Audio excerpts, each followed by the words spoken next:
লিসার হাতের রক্ত কোনো মতে আটকানো গেলেও পুরোপুরি চিকিৎসার জন্য তাকে নিয়ে শহরে যেতে হবে। জেনি বিলাপ করে কাঁদছে। বড়রা সবাই চিন্তায় আছে। তে তখনও জেহপের পাশে দাঁড়িয়ে আছে।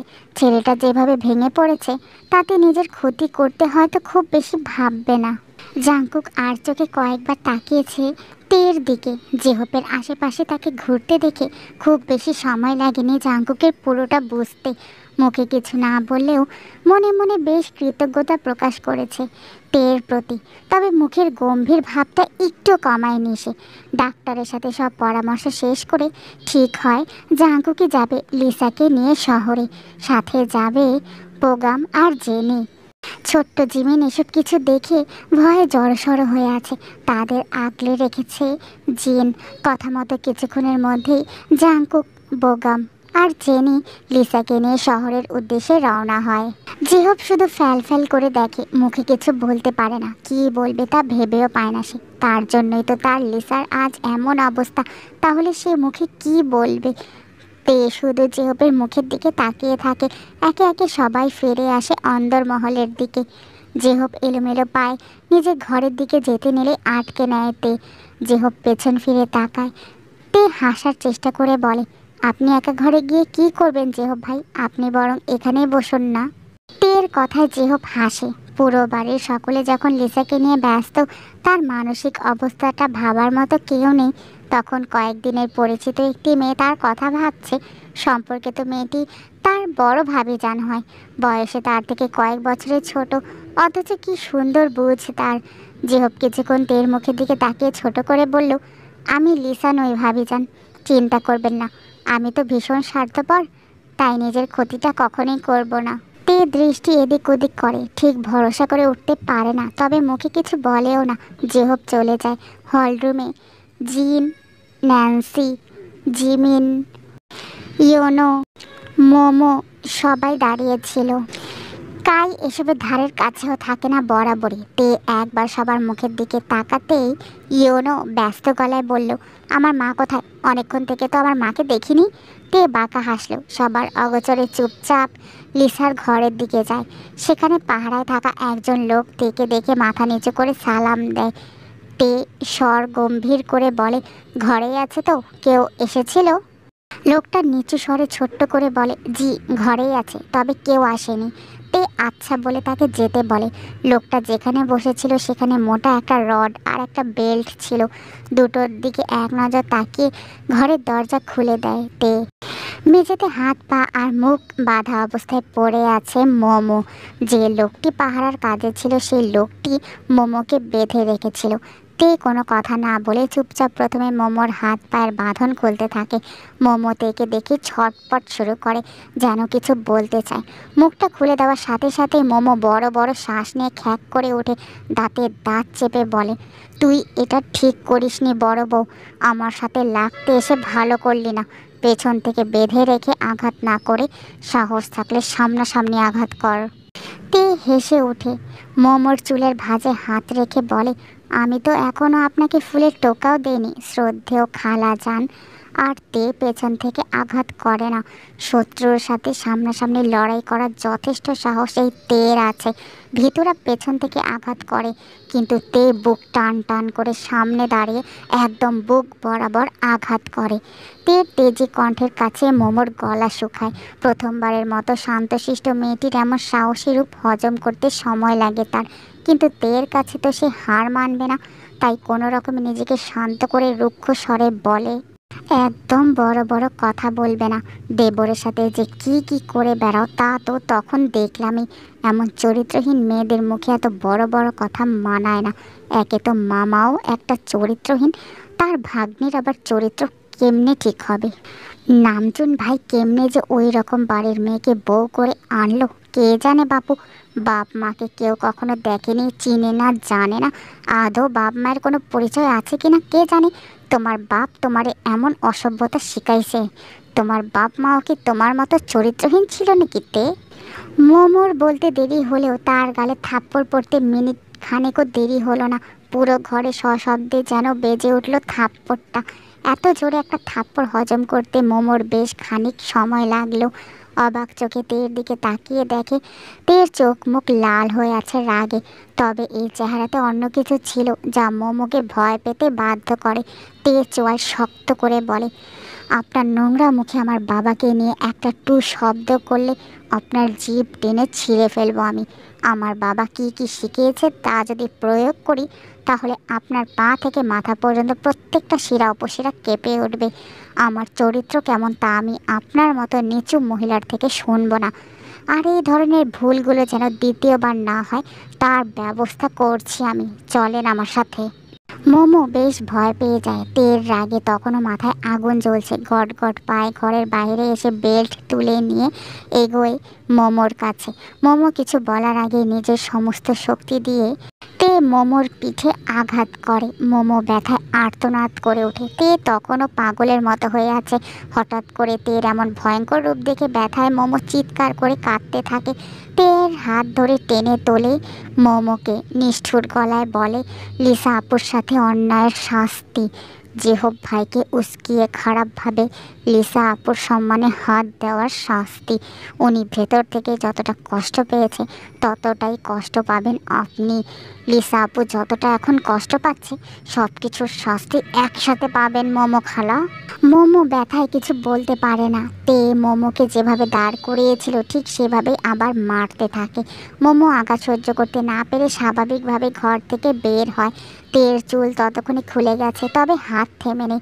তার চেঁচামেচিতে হলরুম থেকে সবাই ছুটে আসে, তবে তে থামে না। নিজের সর্বোচ্চ শক্তি দিয়ে মোমোকে যা তা বলতে থাকে আর মারতে থাকে। মোমো মেঝেতে শুয়ে পড়েছে সহ্য করতে না পেরে। ইয়োনো কাছে আসতে নিলে দু কয়েকটা আঘাত সেও পায়। দুপাশ থেকে জিন, ন্যান্সি, ডেইজি তেকে থামানোর চেষ্টা করে। নামজুন গম্ভীর মুখে দাঁড়িয়ে আছে। চেঁচামেচি শুনে জেহপও আসে। তের এমন উন্মাদ রূপ দেখে নিজেও ভরকায়। তেকে কোনো রকম থামিয়ে জিন রাগী সুরে বলে, এগুলো কি ধরনের বেয়াদবিতে? জমিদার বাড়ির মেহমানদের সাথে কেউ এমন করে? কি করেছে উনি? মারছ কেন ওনাকে? তে দাঁতে দাঁত চেপে বলে, কি করেছে তা এই মহিলাকে জিজ্ঞেস করুন। আজ লিসা আপুর এই অবস্থা, জেহব ভাইয়ের এমন অন্যায়ের পেছনের মূল মাথাকে ওনাকে জিজ্ঞেস করুন। সবাই অবাক হয়ে তাকায়। মোমোকে চুপ থাকতে দেখে তে আবারও রেগে তেড়ে আসতে নিলেই মোমো ব্যথার্ত অবস্থায় ভয়ে গড় করে কোনো রকমের বলে, সব আমি করেছি। আমি জেহবকে উস্কিয়েছি সব কিছু করার জন্য। ও ভালোবাসা পাওয়ার লোভে অন্ধ হয়ে গিয়ে আমার প্ল্যানে ফেসে গেছে। আমি করেছি সব। আমাকে আর মেরো না তে। মোমোর কথায় সবাই অবাক হয়ে যায়। তে নিজেকে শান্ত করার চেষ্টা করে। তের এই রূপে জমিদার বাড়ির মেয়েগুলো অবাক হলো। যে ন্যান্সি কখনো মাথা নিচু ছাড়া উঁচু করে কথা বলে না, সেই ন্যান্সিও ফ্যাল ফ্যাল করে চেয়ে রয় রুদ্রাণী রূপের তের দিকে। অদ্ভুতভাবে এই মেয়েটিকে এই রূপেই বেশি অপরূপ লাগে। নারী হবে সূর্যের মতো তেজি, যার তেজি বলে দেবে তার কতটা মূল্য। অপরদিকে লিসার ঘটনার পর থেকেই জিমিনের মন খারাপ। সুগা কিছুই জানে না, তাই সে আজও পড়াতে এসেছে। জিন এতে কোনো রকমের দ্বিরুক্তি না করে সুগাকে পড়াতে বলে নিজে চলে গেছে। সুগার বেশ অদ্ভুত লাগলেও পাত্তা দেয় না ঘটনাটা। স্বাভাবিকভাবেই জিমিনকে বলে, বই খাতা বের করো জিমিন। জিমিন নিশ্চুপ, কোনো কথাও বলছে না, কাজও করছে না। বিষয়টা খেয়াল করে সুগা ভ্রু কুচকায়। ভেবেই নেয় জিমিন আজও পড়াতে ফাঁকি দেবে। মেয়েটার উপর সে বড়ই বিরক্ত। কাল মার খাওয়ার পরও আজ কেমন টেরার মতো কথা না শুনে বসে আছে। সুগা আবারও বেশ শান্ত গলায় বলে, জিমিন আমি তোমাকে বই খাতা বের করতে বলছি, অঙ্ক করো। জিমিন মাথা নিচু করে বলে, আমি আজ পড়বো না মাস্টার মশাই। সুগার বেশ রাগ হয়। নিজেকে দমানোর চেষ্টা করে বলে, কেন পড়বে না, কি সমস্যা? জিমিন কারণ না বলে চুপ করে থাকে। লিসার বিষয়টা বলবে কি বলবে না তা বুঝে উঠতে পারছে না। এর মধ্যে সুগা আবারও প্রশ্ন করে, কি সমস্যা, পড়বে না কেন? চুপ করে আছো কেন, কথা বলতে পারো না? জিমিন ফাঁকা ঢোক গিলে বলে, লিসা আপু অসুস্থ তাই পড়বো না। সুগা বিষয়টা বোঝে না, উল্টা জিমিন মজা করছে বা পড়ায় ফাঁকি দিচ্ছে ভেবে রাগে একটা বেতের বাড়ি বসিয়ে দেয় জিমিনের হাতের কোণের ওপর। জিমিন হুট করে মার খাওয়ায় বেশ ব্যথা পায়। ব্যথায় আর্তনাদ করে ভাসা ভাসা চোখে তাকায় সুগার দিকে। সুগা দাঁতে দাঁত চেপে বলে, তোমাকে ফাঁকি দিতে নিষেধ করিনি। পড়ার ভয় এত বাহানা কেন তোমার, কি সমস্যা? কান্নাগুলো গলায় গিলে নিয়ে চোখ ঝাপটায় জিমিন। অভিমানে ছোট্ট মুখটা কালো হয়ে যায়, দৃষ্টি এদিক ওদিক করে কণ্ঠে অদ্ভুত এক টান রেখে বলে, আমি ফাঁকি দেওয়ার জন্য কিছু বলিনি মাস্টার মশাই। আপনি সব সময় আমার বিষয় এমন কেন ভাবেন? আমি মানছি আমি পড়ালেখা করি না, তাই বলে কি লিসা আপুকে নিয়েও মিথ্যা বলবো? আপু সত্যি অসুস্থ মাস্টার মশাই। আপু হাত কেটে ফেলেছিল, সেখান থেকে রক্ত পড়ে পুরো ঘর একদম রক্তে ভেসে গেছে। আপুকে নিয়ে বড় ভাইজান শহরে গেছে। আপুর এমন অবস্থাতে কি পড়তে ভালো লাগে মাস্টার মশাই? সুগা নির্বাক হয়ে জিমিনের অভিমানী গলার কথা শুনে নিজেই কয়েকটা ফাঁকা ঢোক গিলে ব্যাত রেখে কাঁপা কাঁপা হাত এগিয়ে দেয় জিমিনের কাছে। ছোট্ট করে বলে, সরি জিমিন, আসলে আমি। জিমিন শোনে না, সুগার হাত সরিয়ে দিয়ে চোখ মুছে বের হয়ে যায় ঘর থেকে। সুগা হতাশ দৃষ্টিতে তাকিয়ে থাকে, নিজের উপর রাগও হয়। কেন সে পুরোটা না শুনে মেয়েটাকে অযথা মারলো? সন্ধ্যার দিকে বাড়ি ফিরে জাংকুক, লিসা, জেনি, বোগাম। লিসা এখন কিছুটা সুস্থ। বোগাম আর জেনি শহরেই থেকে যাওয়ার জিদ করলেও জাংকুকের কড়া গলার কাছে তারা টিকতে পারেনি। লিসাকে কিছু বলেনি জাংকুক। লিসা নিজেও চুপচাপ। বাড়িতে এসে লিসাকে তার ঘরে দিয়ে জাংকুক প্রথমে যায় নিজেদের ঘরে। হল রুমে কম বেশি সবাই থাকলেও ইয়োনো, মোমো, জেহোপ আর তেকে কোথাও দেখেনি জাংকুক। বাড়ির পরিবেশটা বেশ নিস্তব্ধ মনে হলেও জাংকুক কিছু বলেনি। তার বোঝা শেষ, বাড়িতে কিছু একটা হয়েছে, তাই দ্রুত নিজের ঘরে যায়। ঘরে ঢুকতেই চোখে পড়ে বিছানায় ঘুমন্ত তেকে। অবেলায় এভাবে তেকে ঘুমাতে দেখে বেশ অবাক হয় জাংকুক। ধীর পায়ে তের কাছে যেতে নিয়েও গোসলখানায় ঢুকে। একেবারে গোসল করে শুধু ট্রাউজার পরে খালি বুকেই বের হয়ে আসে। টি শার্টটা কোনো রকম পরতে পরতে তের কাছে গিয়ে বসে। আলগোছে কপালে হাত রেখে দেখে জ্বর আছে কিনা, কিন্তু জাঙ্গুকের স্পর্শে জেগে ওঠে তে।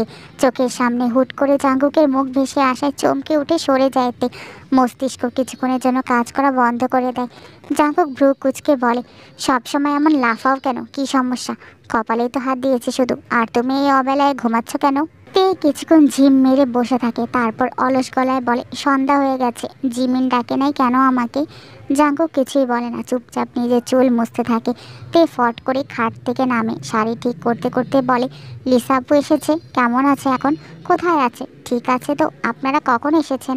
জাঙ্কুক তখন তেকে বলল, ধীরে ধীরে প্রশ্ন করো, আমি পালিয়ে যাচ্ছি না বা যাবও না। লিসা ঠিক আছে, নিজের ঘরে আছে, আর আমরা একটু আগেই এসেছি। তে আর কোনো কথা বলে না, দরজার দিকে হাঁটা লাগায়। পেছন থেকে জাঙ্কুক শান্ত স্বরে বলে, বাড়িতে কি হয়েছে আজ? তে থেমে যায়, খানিকটা অবাক হয়। জাঙ্কুক তো আজ বাড়িতে ছিল না, তবে জানলো কেমন করে যে বাড়িতে কিছু হয়েছে? পেছন ফিরে তাকায় তে। জাঙ্কুক তখনও নিজের কাজে ব্যস্ত। তেকে চুপ থাকতে দেখে সে নিজেই আবারও বলে, এত ভেবে কাজ নেই, আমি জিওন জাংকুক, সবার মুখ দেখে বলে দিতে পারি কার মনে কি চলে। সেখানে সামান্য ঘটনাটুকু বোঝা আমার জন্য তেমন বড় কোনো ব্যাপার না।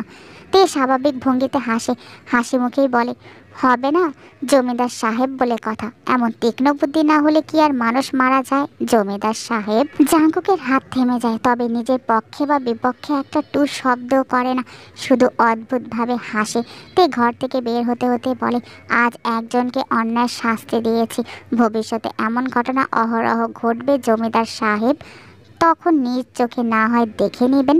তের যাওয়ার পথে জাঙ্কুক অবাক হয়ে তাকায় আর ভাবে, তে করছেটা কি? আবার নিজের বিপদ নিজেই টেনে আনেনি তো মেয়েটা?